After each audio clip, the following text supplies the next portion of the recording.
जय हिंद। देखो आज आम कौन देखा जे ना भारतर सांस्कृतिक भाषा केतोटी अच्छे এটা আমি কন যে অলরেডি মধ্যে গোটে ক্লাসে আমি কইছিলি কিন্তু সেই ক্লাসে ମୁଁ ଆପଣଙ୍କୁ କଣ କହିଥିଲି ନା ଆମର ଏଇ ସାଂସ୍କୃତିକ ଭାଷା କଣ ଯେ ବଢିଆ ଲେଭେଲରେ ଯାଉଛି ମାନେ ଇଏ ବଢିକି ବର୍ତ୍ତମାନ କେତେ ହେଇଯାଇଛି ନା 11 ରେ ପହଞ୍ଚି ଯାଇଛି। ଯେପରି ଭାବରେ ଆମେ ଜାଣିଛନ୍ତି ଆମର ସାଂସ୍କୃତିକ ଭାଷା କାହାକୁ କହିବା ନା ଭାରତର ସର୍ବ ପୁରାତନ ଭାଷାକୁ ହିଁ ଆମେ କଣ କହୁଛନ୍ତି ନା ସାଂସ୍କୃତିକ ଭାଷା ବୋଲି ଭାଷା ମାନେ କଣ ନା ଲୋକମାନେ ନିଜର ଭାବର ଆଦାନ ପ୍ରଦାନ କରିବା ପାଇଁ ବୋଲି ଯାହା ସବୁ ସେମାନେ କହିଥାନ୍ତି ସେଟା ଆମେ କଣ କହିବା ଭାଷା ବୋଲି କହିବା। ହେଲେ ଆମର ଭାରତୀୟ ସମ୍ବିଧାନରେ ଆମର କଣ ଯେ ଆର୍ଟିକଲ 343 ରେ ଆମର କଣ ଯେ ସରକାରୀ ଭାଷା ଆମର ଅଛି ଆମର ମାନେ ସରକାରୀ ଭାଷା କେତେଟା ଅଛି ନା 22ଟା ଆମର ଲେଖା ହେଇଛି ଅଛି। ଆଉ ଅଧିକ ସୂଚନା ପାଇବା ପାଇଁ ଆମେ କୋଉଠି ଯିବାକୁ ପଡିବ ନା ସେଡ୍ୟୁଲ ଯିବାକୁ ପଡିବ। କୋଉଠି କି ସେଡ୍ୟୁଲ ଅନୁସୂଚୀ 8 ରେ ଆମର କଣ ଯେ 22ଟା ଯାହା ଭାଷାକୁ ଆମର କଣ କରାଯାଇଛି ଲେଖିକି ରଖାଯାଇଛି କେଉଁଟା ଆମର କଣ ସରକାରୀ ଭାଷା ଅଟେ। ଏଇ 22ଟା ଭାଷା ମଧ୍ୟରୁ ସବୁଠାରୁ ପୁରାତନ ମାନେ ଭାରତର ଆବିର୍ଭାବ ହେଲା ଆସିକି ଯେଉଁ ଭାଷା ଲୋକମାନେ କଣ କରୁଥିଲେ ନା ଆଦାନ ପ୍ରଦାନରେ ବ୍ୟବହାର କରୁଥିଲେ ସେଇ ଭାଷାକୁ ହିଁ ଆମର ବର୍ତ୍ତମାନ ଭାରତ ସରକାର କଣ କହୁଛି ନା ସାଂସ୍କୃତିକ ଭାଷା ବୋଲି କହୁଛି। କଣ କହୁଛି ସାଂସ୍କୃତିକ ମାନେ ଇଏ ଆମର ସଂସ୍କୃତି ସହିତ ଜଡିତ ହେଇକି ଅଛି ମାନେ ଡିଏନଏ ଭଳିଆ ଆମର ଇଏ କାମ କରିଥାଏ। ହେଲେ ସାଂସ୍କୃତିକ ଭାଷା ଯୋଉ ଗୋଟେ ଭାଷା ମିଳିଲା ବେଲେ ତାର ଫାଇଦା କଣ ଦେଖନ୍ତୁ ତାର ଫାଇଦା କଣ ହେଲା ଯେ ସେହି ଭାଷାର ସମସ୍ତ ପ୍ରକାର ଉନ୍ନତିକରଣର ଦାୟିତ୍ୱ କାହାକୁ ପାବ କେନ୍ଦ୍ର ସରକାର ହାତକୁ ପାବ। ମାନେ କେନ୍ଦ୍ର ସରକାର କଣ କରିବେ ନା ସବୁ ଜାଗା ଉନ୍ନତି କରିବେ ତାର ଟଙ୍କା ପଇସା ଲଗେଇ ସେ ଭାଷାକୁ ଯେପରି ଭାବରେ କଣ କରିବାକୁ ପଡିବ ସର୍ବଶ୍ରେଷ୍ଠର ମାନ୍ୟତାରେ ରଖିବା ପାଇଁ ବୋଲି ପଡିବ। ତେଣୁକରି ପ୍ରତ୍ୟେକ ରାଜ୍ୟ ଚାହାନ୍ତି ଯେ ନିଜର ମାତୃଭାଷାକୁ କଣ ନା ସାଂସ୍କୃତିକ ଭାଷାର ମାନ୍ୟତା ମିଳିଯାଉ। ଯେପରି ଆମର ଓଡିଆ ଭାଷା ଆମର କଣ ଅଟେ ଏକ ସାଂସ୍କୃତିକ ଭାଷା ଅଟେ ଏବଂ ତାର ସର୍ବାଙ୍ଗୀନ ଉନ୍ନତିକରଣ ଦାୟିତ୍ୱ କାହାର ଅଟେ ନା କେନ୍ଦ୍ର ସରକାର ଅଟେ। ରାଜ୍ୟ ସରକାର ମଧ୍ୟ କରିବେ କିନ୍ତୁ କେନ୍ଦ୍ର ସରକାର ଟିକେ ଅଧିକ ପଇସା ଦେଇକି ତାକୁ କଣ କରିବେ ପ୍ରୋତ୍ସାହନ କରିବେ। ହେଲେ ଆମେ ଜାଣିଛନ୍ତି କଣ ଯେ ଆମ ସାଂସ୍କୃତିକ ଭାଷା କେତୋଟି ଥିଲା ନା 6ଟି ଥିଲା। ଏଠି ମୁଁ ସେଇ ସବୁ ଯାକ ଲେଖିଦେବି।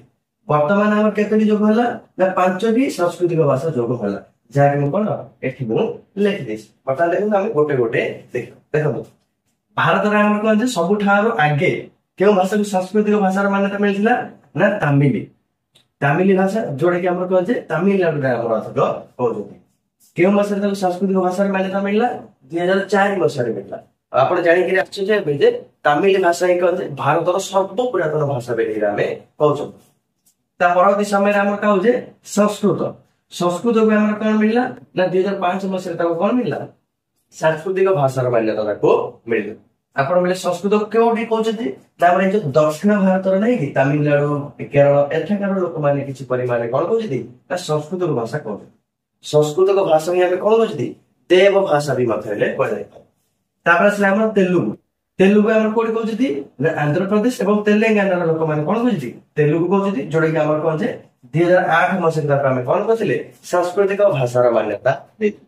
ତାପରେ ଆସିଲା ଆମର କନ୍ନଡ ସେଇ ବର୍ଷ ହିଁ କର୍ଣ୍ଣାଟକରେ କନ୍ନଡ କହୁଛନ୍ତି 2008 ମସିହାରେ ତାକୁ କଣ ମିଳିଥିଲା ସାଂସ୍କୃତିକ ଭାଷାର ମାନ୍ୟତା ମିଳିଥିଲା। ସେପରି ଆମର ମଲୟାଲମ ଯୋଉଟା କି ଆମର କେରଳର ଭାଷା ମାନେ କେରଳ ଲୋକମାନେ କହୁଛନ୍ତି ଏବଂ ସେଟା ଆମର କହୁଛେ 2013 ମସିହାରେ ତାକୁ ଆମେ କଣ କରିଥିଲେ ସାଂସ୍କୃତିକ ଭାଷାର ମାନ୍ୟତା ଦେଇଥିଲେ। ତାପରେ ଆସିଲେ ଆମର ଓଡିଶାର ଓଡିଆ ବି ମଧ୍ୟରେ କଣ ଅଟେ ନା ସାଂସ୍କୃତିକ ଭାଷାର ମାନ୍ୟତା ମିଳିଥିଲା କେବେ 2014 ମସିହାରେ ତାକୁ ସାଂସ୍କୃତିକ ଭାଷାର ମାନ୍ୟତା ମିଳିଥିଲା। ଏଇଟା ତ ଆମର ପୂର୍ବେ 2014 ଥିଲା କିନ୍ତୁ ବର୍ତ୍ତମାନ ଆମର 2024 ମସିହାରେ ଆମର କଣ ହେଇଛି ନା 5ଟି ଭାଷାକୁ ସାଂସ୍କୃତିକ ଭାଷାର ମାନ୍ୟତା ମିଳିଯାଇଛି। ଯେଭଳି ଦେଖନ୍ତୁ ପାଲି ଭାଷା ଏବଂ ପ୍ରାକୃତ ଭାଷା। ଆପଣ ଯଦି ଜୈନ ଧର୍ମ ଏବଂ ବୌଦ୍ଧ ଧର୍ମ ପଢିଥିବେ ସେଠି ଆପଣ ଜାଣିଥିବେ ଯେ ଆମର ଗୌତମ ବୁଦ୍ଧ ଏବଂ ମହାବୀର ଜୈନ ଆମର କଣ ଯେ ପାଲି ପ୍ରାକୃତ ଭାଷାରେ କଣ କରୁଥିଲେ ନିଜର ଉପଦେଶ ଗୁଡିକ ଲୋକମାନଙ୍କୁ ଦଉଥିଲେ। ଏଇଟା ଆମେ ଜାଣିଲେ ନେପାଳ ଆମର କଣ ଯେ ନେପାଳ ଏରିଆର ଲୋକମାନେ ଏବଂ ଭାରତର ଯଦି ଆମେ କହିବା ବେଲେ ଉତ୍ତରପ୍ରଦେଶ ବିହାର ଏଗୁଡିକର ଲୋକମାନେ ଆମର ଅଧିକ ପରିମାଣରେ କଣ କରୁଛନ୍ତି ନା ପାଲି ଏବଂ ପ୍ରାକୃତ ଭାଷା କହୁଛନ୍ତି। ଏଇଟା ଗୋଟେ କହନ୍ତି ଗାଉଁଲିଆ ଭାଷା ଅଟେ। ତାପରେ ଆସିଲା ଆମର ମରାଠୀ ମହାରାଷ୍ଟ୍ର ଭାଷା ଅଟେ। ସବୁ ଜାଗା ଆମର କହୁଛେ 2024 ଏବେ 3 ଦିନ ତଳେ ଆମର କଣ ମିଳିଛି ଏମାନଙ୍କୁ ସାଂସ୍କୃତିକ ଭାଷାର ମାନ୍ୟତା କେନ୍ଦ୍ର ସରକାର ଦେଇଛନ୍ତି। ମରାଠୀ ମହାରାଷ୍ଟ୍ର ବେଙ୍ଗଲୀ ଆମର କଣ ଯେ ନା ୱେଷ୍ଟବେଙ୍ଗଲର କଣ ଅଟେ ବେଙ୍ଗଲୀ ଭାଷା ଅଟେ। ଆସାମିଆ ଆମର କହନ୍ତି ଆସାମର କଣ ଅଟେ ନା ସାଂସ୍କୃତିକ ଭାଷା ଅଟେ। ଆପଣ ବୁଝିପାରିଲେ ଯେ ଆମର କେତୋଟି ସାଂସ୍କୃତିକ ଭାଷା ଅଛି ନା ଆମର 11ଟି ସାଂସ୍କୃତିକ ଭାଷା ଅଛି। ଗୋଟେ କଣ ହେଲା ନା ତାମିଲ ତାମିଲ ଆମର କଣ ଅଛି 2004 ମସିହାରେ ତାକୁ ମିଳିଲା ମାନ୍ୟତା। ସଂସ୍କୃତ, ତେଲୁଗୁ, କନ୍ନଡ, ମଲୟାଲମ ଏବଂ ଓଡିଆ ଓଡିଆ ଆମର କଣ ଯେ 2014 ମସିହାରେ ତାକୁ ସାଂସ୍କୃତିକ ଭାଷାର ମାନ୍ୟତା ମିଳିଲା। ବର୍ତ୍ତମାନ କେତେଟା ଆମର ସାଂସ୍କୃତିକ ଭାଷା ମାନ୍ୟତା ମିଳିଲା ନା ପାଲି, ପ୍ରାକୃତ, ମରାଠୀ, ବେଙ୍ଗଲୀ ଏବଂ ଆସାମିଆ ଏତିକୁ ଆମର 2024 ମସିହାରେ ଆମର ମିଳିଲା। ଆପଣଙ୍କୁ ଯିଏ ବି ମତେ ପଚାରିବ ବର୍ତ୍ତମାନ ଆମର କେତୋଟି ସାଂସ୍କୃତିକ ଭାଷା ଅଛି ନା 11ଟି ସାଂସ୍କୃତିକ ଭାଷା ଅଛି। ଏଇ 11ଟା ଯାକ ଆପଣ କଣ କହିପାରିବେ। ଆପଣ ବୁଝିପାରୁଥିବେ ଯେ କିଭଳି ଭାବେ ଆମର ସାଂସ୍କୃତିକ ଭାଷା ଆମର ମାନ୍ୟତା ଦିଆଗଲା।